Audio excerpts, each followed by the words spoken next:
Vamos falar de com treta casos. agora. A gente até agora não mexeu em treta. Ah, vai sobrar pra mim isso aí. Já sei. Claudinho, Não, descer. eu quero sua versão oficial agora. De novo, né? Mas vamos lá. O que é que aconteceu em Caruaru? Que é Eita. tanta polêmica. Carol saiu da live. Fale sobre Caruaru. Ai, Caruaru, meu amor. Censure, viu? Um pouco os detalhes. Não, eu vou censurar não, eu vou ser prática e objetiva sobre um assunto que eu já botei um ponto final. Eita. Mas como gostam de botar, porque aqui a gente deveria abrir uma fazenda, né? Porque o povo adora botar discórdia. Davidson, principalmente. Davidson, Eu nem tô principalmente. falando nada. Da próxima vez, pode botar Vamos outra lá. pessoa na mesa. Não. Pra Não dar tô falando na sua início, casa aqui, pra não. dar início a essa pergunta, certo? E eu tenho a resposta. Por isso que todo mundo fica brincando comigo por causa da minha língua grande. E confesso, hoje eu tô conseguindo poldar mais e tô aprendendo. Claro. Certo que ainda escapola algumas coisas, mas sim, é preciso. Tanto pra minha vida pessoal como para a profissional. Aconteceu que eu ficava com um menino. E ele nem era da empresa. Tu é gay? Certo? Ele. Não, eu sou bicha, é diferente. Eu ficava com um menino que ele não era da empresa. E sim, ele queria uma oportunidade de trabalhar, porque ele não trabalhava. E aí eu trouxe ele pra trabalhar na empresa, porque eu também ainda era operador, não era nem coordenador. Ele entrou com indicação. E passados os tempos, e aí a gente ia trabalhando. O que acontecia entre eu e ele, certo? Ficava entre eu e ele. Mas acabou que teve alguns problemas internos, certo? Alguns problemas eu e ele, que aí sim, eu acabei falando para os colegas que são carregadores da empresa. E aí ficavam as brincadeiras entre a gente. Eis que chega o famoso assunto de Caruaru. Que espero, seu Fábio Malagueta, que se encerre por hoje esse assunto, Vai tá depender certo? das suas Partido atitudes de martelo. agora pra frente. E aí, eu levei essa pessoa pra Caruaru, como uma oportunidade também de trabalhar. E eu fui pra trabalhar, apesar da minha língua, às vezes, não dar dentro da boca, porque eu sei que eu faço alguns comentários que eu poderia, amigo, resguardar, mas eu também sempre soube separar o meu pessoal do meu profissional. O senhor me conhece, sabe da minha índole. E eis que estava lá em Caruaru, nada aconteceu. Deus sabe de tudo. Deus sabe que nada aconteceu. Como o senhor sempre faz, a gente trabalha viajando e fica quarto para as mulheres e quarto para os homens. Certo? Eu fui um dia antes para Caruaru, porque fui levar as coisas tudinho. No outro dia chegou o resto das pessoas. Que iriam começar a trabalhar no sábado, se não me engano. E aí eu tava já no meu quarto. Assim que abre a porta do quarto, eu já me alojei bem no cantinho. Já fiz quase um muro de arrimo, com minha mala, com ventilador, com tudo. E o indivíduo chegou e foi entrar no meu quarto. Porém, ele ficou do outro lado. O quarto não é meu, o quarto é da casa. Era um quarto para homens. Podia ficar no quarto que quisesse. E ele dormiu do outro lado do quarto, da outra ponta. Eu de um lado e ele do outro lado. Cada um no seu colchão. Aí rolou os boatos que chegou, porque isso foi um boato, isso foi uma fofoca que não aconteceu. Porque, apesar de tudo, eu assumo o meu erro, quando o senhor sempre fala que eu preciso sim resguardar mais as coisas que acontecem, que eu não devo trazer nem tudo da minha vida pessoal para dentro da empresa, concordo e assino embaixo. Mas eu acho que é de muito jogo sujo e muito jogo baixo. Você é um erro meu, é uma fragilidade minha, sim. Estou melhorando e estou me aprimorando para poder isso não acontecer mais. Mas eu acho muito jogo baixo e muito jogo sujo de uma pessoa que pega disso para querer lhe desmoralizar. E basicamente foi isso, para resumir o assunto. Foi criada uma fofoca de que eu estaria dormindo de casal. Bom, cada um... É aquela questão que eu falo. A gente passa uma mensagem e cada um interpreta como quiser. Pra mim, Claudinho, dormir de casal é estar eu e Thaleson no mesmo colchão e a gente dormir agarradinho. Eu tenho a interpretação de casal isso. Porque se eu for viver aqui... Se eu for dizer que eu tô num quarto de casal porque tem várias pessoas, então a vida toda eu deixo que eu nasci, eu durmo de casal. Porque eu sempre dormi com alguém dentro do meu quarto, dentro da minha residência. Entendeu? Eu não sei como foi a proporção que foi criada essa história. Eu não sei como o senhor recebeu essa história aqui, certo? E aí foi aquele momento de conturbação, o senhor ficou decepcionado comigo, a gente passou a gente brigou, certo? Mas aí o tempo se passou, a gente hoje está aqui, o senhor me deu a oportunidade de voltar novamente para a empresa, porque eu só acredito assim, que independente de tudo, eu sou uma pessoa de índole boa, de bom coração, que estou sempre para ajudar as pessoas. E talvez eu até tiro isso como aprendizado mesmo também. Às vezes eu ser bom demais, isso também me prejudica. Às vezes tem que parar, às vezes eu admiro isso muito em Thalisson. Eu admiro isso nele. Eu sei que ele é um menino bom. Isso é estampado na testa dele, que ele é um cara F-O e os 3 pontinhos, pra não falar palavrão. É foda. Pronto. Mas eu admiro isso nele, porque eu vejo que ele é um cara bom, mas aí eu percebo que às vezes ele consegue ver que sendo bom demais, ele vai sair por ruim. Eu acho isso legal nele. Já eu não consigo ser assim. Eu sou bom demais em todos os aspectos.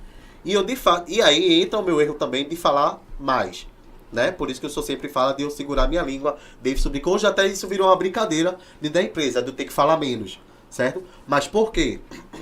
Mas é uma brincadeira que hoje eu estou trazendo para a minha realidade de poder fazer com que esse tipo de situação não aconteça mais. Porque não aconteceu nada, certo? Mas devido a uma fofoca, de degrenir a minha imagem, de querer... Porque ninguém se preocupou, Fábio. Eu acho que eu nunca falei isso, mas eu queria falar. Pra quem não sabe, eu acho que é um assunto que não interessa, mas eu vou ressaltar. Eu sou um cara que passei por 3 anos e meio por depressão, certo? E tipo, eu adquiri síndrome do pânico, eu ficava com medo de sair de casa, enfim. Quando a gente inventa algo sobre alguém, isso serve agora de lição para todo mundo. A gente, quando vai falar de alguém ou de algo, a gente precisa ter certeza. Porque se a gente não tem certeza, a gente não espalha. Porque a gente não sabe como é que o outro vive. Porque quando foi feito toda essa situação, Fábio, ninguém procurou saber. Ninguém. Porque por exemplo, vou citar um exemplo. Gustavo, só que Gustavo foi quem inventou a fofoca. Gustavo, ele não vai se preocupar com como vai ficar o meu bem-estar. Porque se ele é um tipo de cara que ele vive disso, fazendo isso com as pessoas, ele não tem problema. Ele consegue botar a cabeça no travesseiro e ter uma consciência tranquila. Eu que não tenho essa índole é que não consigo. Então isso me castelava lá o tempo todo. Como é que uma pessoa dessa teve capacidade? Até hoje eu não sei quem foi. Não sei se foi um homem, não sei se foi uma mulher. Tenho suspeitas. Mas como eu não sou de suspeitas, pra não magoar ninguém, porque hoje a gente vive numa sociedade que hoje tudo é processo, então nada de julgar, eu tenho minhas suspeitas. Mas até hoje ninguém nunca chegou pra mim. Eu queria muito e não vou ter raiva, não vou ter nada. Até porque já se passou, já vai fazer um ano, vai fazer até aniversário, porque esse assunto vai perdurar até que eu exista. Eu vou fazer até o bolo, porque quando chegar junho vai desse ano... Com o Gustavo, não, porque nunca vai Gustavo, chegar, não vai chegar. Não. Então assim, só pra encerrar, não aconteceu nada em Caruaru. Apenas foi feita uma fofoca com o meu nome. Foi feita uma fofoca que, em parcela, eu tenho essa culpa, porque, devido à minha língua grande, porque eu começava a falar das minhas relações pessoais e íntimas dentro da empresa. E eu não parava pra ver com quem eu falava. Que eu acho que o problema não era nem eu falar. Mas, por exemplo, eu confio em Thalisson. Eu não vejo problema em falar pra Thalisson. Mas eu não conheço o Gustavo. Entendeu? Então eu não sei se o Gustavo vai espalhar. Ou vice-versa. Enfim, a gente não sabe quem é quem. Tá entendendo? A gente não sabe da índole do outro. A gente sabe da nossa. E por uma fragilidade minha, por um momento meu, certo? Por um deslize meu, alguém usou disso, porque isso foi maldade. Isso foi baixo, certo? Ninguém se preocupou depois disso. Como é que eu ficaria na casa? Se eu fui assumir uma função de coordenador, certo? Que o senhor confiou em mim essa função.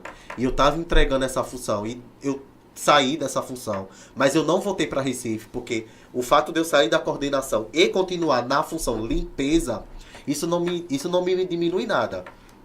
Eu acho que o trabalho ele é digno, desde que eu não tire nada de ninguém. Eu não tô roubando nada de ninguém. Todo o trabalho ele é digno. Então eu não assumi a função. Eu saí da função de coordenador, mas eu continuei lá em Caruaru como operador de limpeza. E isso não me fez pior do que ninguém. Porque pior do que o trabalho foi o que eu vivi. Porque foram 30 dias difíceis pra mim. Eram 30 dias o senhor preocupado. Porque eu sei que, apesar de tudo, o senhor ficou preocupado. Porque mexeu com o meu emocional. E muito. Eu olhava pras paredes e... Sabe aquela sensação de você, tipo, ter pessoas ao seu redor e ao mesmo assim, tempo eu estar sozinho? sozinho? Foi isso que aconteceu. Porque eu sabia que o que chegou aqui em Recife foi de alguém de lá de dentro. Então eu sabia que eu tava com traidores ali. Eu não sei quem foi. Mas alguém ali me traiu. Então foi muito difícil eu estar numa casa que eu tava com pessoas que eu não sei quem foi que inventou essa mentira. Por qual objetivo? Se foi inveja, porque eu fui pra coordenação. Acho que vou tomar. Enfim, eu não sei qual o pensamento que passou na cabeça de quem fez isso. Só sei que tem alguém que cuida de mim que não dorme. Eu creio muito em Deus. Então, assim, apesar de toda a circunstância, apesar de todo o momento turbulento que eu vivi, serviu muito de aprendizado. E eu agradeci muito quando o Senhor resolveu, o Senhor parou, pensou, porque a gente passa por esse período, certo? O Senhor me chamou, até chorei, minha mãe em casa. Quando eu olhei sua mensagem no WhatsApp, eu disse, Graça, o Senhor Fábio me desbloqueou, foi quando chamou pro Samba Recife.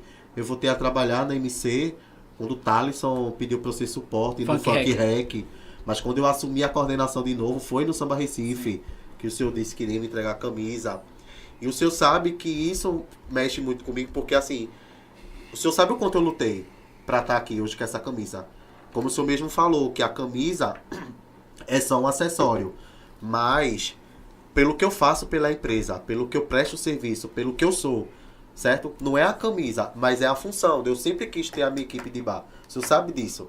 Então assim, eu fiquei muito feliz, muito emocionado quando o Senhor me desbloqueou. O Senhor me deu novamente essa chance, certo? E vou viver sempre aprendendo. Hoje a gente tira de sarro. E eu gosto disso. Eu gosto de quando a gente tira as coisas ruins, a gente faz isso de sátira, certo? Mas é uma sátira construtiva, para que hoje eu tire isso de lição e ainda estou sempre em aprendizado. Então assim, só para morrer esse assunto, não tem nada, não aconteceu nada, certo? Apenas foi inventada uma fofoca em meu nome, para que tentaram me desestabilizar. Conseguiram um pouco, mas Deus está comigo sempre, certo? Eu tenho uma fé inabalável, Deus está comigo sempre. E não conseguiram fazer o que queriam, certo? E aí a gente tá aqui, certo? Tô aqui com o ordenador de novo. E aí eu espero que sirva de lição para vocês também que tá assistindo a gente, seja da limpeza, seja carregador, seja de tudo. Prestem atenção com quem vocês vão falar as coisas e o que vão falar.